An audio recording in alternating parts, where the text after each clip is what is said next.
nggak ada dan itu relatif ya, cuma secara umum memang ada kalau anak baru lahir itu kan yang paling penting adalah menjalin ikatan emosionalnya dan memenuhi kebutuhannya. Kebutuhannya itu ada kebutuhan dasar, basic needs, kayak saat dia nangis itu nangis karena pengen apa, pengen makan, atau dia misalnya buang air besar, dipopok gitu ya, atau buang air kecil, atau dia pengen digendong atau apa. Nah, jadi di dua kebutuhan itu. Tentunya peran dari ayah dan ibu ini sama-sama penting, namun berbeda. Jadi kalau peran di ibu itu tuh yang cenderung mikro gitu, tapi detail dan sehari-hari gitu. Jadi misalnya kayak merawat si anak, terus juga ketika anak nangis, seberapa cepat sih respon yang ditampilkan oleh ibu gitu. Dia nyamperin, dia misalnya calming gitu ya, nepuk-nepuk, gendong, nyanyiin dan sebagainya. Lalu juga dia yang lebih ke tahu detail, yang tahu bedanya nangis anak lapar sama nangis anak buang air besar itu bisa ibu gitu ya, jarang bapak tuh tahu. Nah, jadi lebih ke mikro dan lebih sehari-hari kalau ibu. Kalau ayah itu lebih ke yang makro gitu. Jadi gimana caranya ayah itu selalu ada saat anak tuh bereksplorasi, misalnya saat anak baru aja jalan gitu ya. Nah, selain ibu itu juga ada ayah yang mendampingi gitu. Terus juga kebutuhan-kebutuhan yang sifatnya itu lebih ke nggak sehari-hari gitu atau situasional, biasanya disampaikan ke ayah. Dan juga bagi perkembangan sosio-emosional ini khususnya, memang ayah ini berperan besar. Jadi ada satu penelitian yang bilang kalau seberapa cepat ayah itu merespon dan juga memenuhi kebutuhannya anak, dan dia ada saat anak misalnya lagi lari nih, pertama kali dia baru bisa jalan, coba lari terus terjatuh gitu, nah ayah ada di situ, maka anak itu akan merasa ikatan emosional itu aman kan? Dan kalau aman dasarnya nanti dia untuk eksplorasi lagi tuh jadi lebih berani.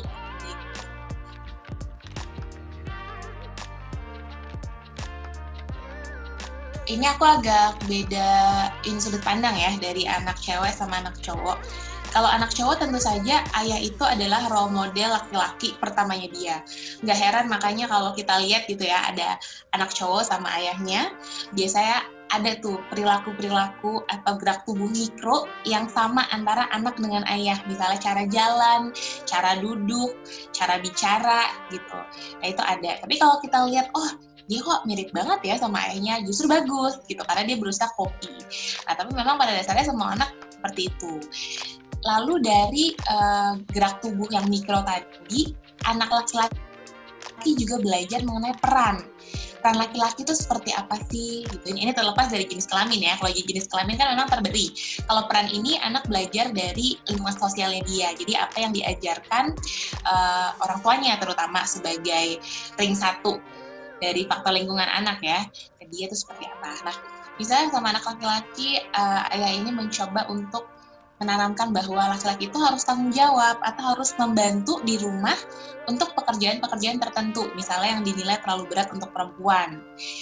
Contohnya kalau ibunya habis belanja gitu, biasanya ayahnya bawain barang belanjaan gitu. Nah nanti anaknya kan melihat itu jadi pola, terus habis itu bisa jadi bertanya juga kayak kenapa sih Pak kalau ini selalu dibantuin, selalu papa yang angkat gitu. Nah di situ kuncinya ayah bisa menjelaskan, oh karena ini berat, kalau berat biasanya dibawa sama laki-laki, kasihan kalau perempuan dan sebagainya. Jadi anak juga memahami apa sih alasan ayah tuh menjalankan satu tugas atau peran tertentu.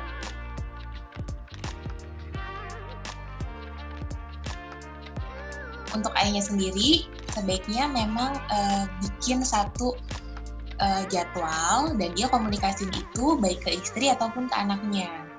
Dan kalau memang udah ada jadwal itu, misalnya, oke, aku dari jam berapa sampai jam berapa itu kerja. Nah, di luar itu nanti adalah 2 jam, itu benar-benar waktu buat keluarga. Jadi di waktu bareng keluarga itu, kalau bisa gadget juga nggak usah lah dilihat-lihat. Gitu. Jadi kita meminimalisir distraksi-distraksi gitu ya. Kadang kalau misalnya kita ngeliat gadget, kok dimatiin gitu. Karena kan sekarang zaman WFH gini, working hours juga jadi melebar ya. Gitu. Jadi dimatiin, terus kita mungkin infoin dulu ke teman kerja kita, jam segini gue mau istirahat dulu nih gitu, jangan diganggu, gue udah komit soalnya ini waktu bareng keluarga. Tapi nanti setelah waktunya selesai, nah kita balik lagi. Itu yang pertama. Terus juga yang kedua, kadang tuh kita suka bingung, terutama ayah ya, kayak suka awkward gitu, aduh main apa ya gitu, apalagi sama anak perempuannya gitu, mungkin kan dia agak jengah juga ya main boneka atau main masak-masakan, tuh gimana sih?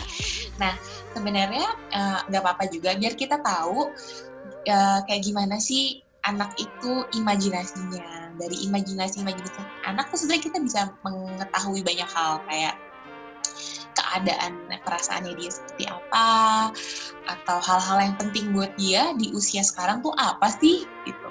Nah tapi memang ayah ini juga biar nyaman, dia melakukan hal yang sesuai sama perannya. Misalnya lagi main masak-masakan nih, ya udah bikin aja cerita kalau ayah tuh pedagang yang jualan di pasar, tapi dia nggak ikut masak gitu. Jadi dia juga bilang sama anak laki-lakinya, kita jualan aja nih. Nah terus anak ceweknya itu masak-masakan gitu. Nah dan juga permainan-permainan netral aja sih sebenarnya yang nggak ada kecenderungan gender gitu. Nah itu juga bisa dilakukan oleh ayah supaya nggak merasa aneh gitu. Sebenarnya permainan tradisional yang dulu gitu itu tuh bagus, selain merangsang berbagai perkembangan anak juga, karena dia gender netral gitu.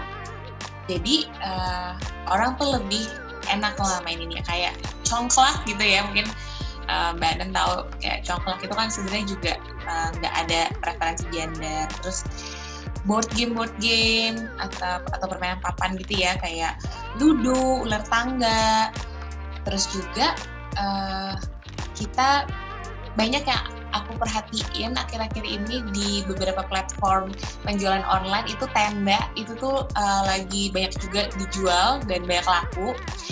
Jadi kayak kita mungkin pengen berubah suasana di rumah gitu kan, kayak camping, lagi pergi. Nah itu juga boleh tuh dilakukan. Di situ juga banyak yang bisa diajarkan ya. Misalnya kita simulasi kalau lagi camping kayak gimana. Nah di situ belajar peran juga.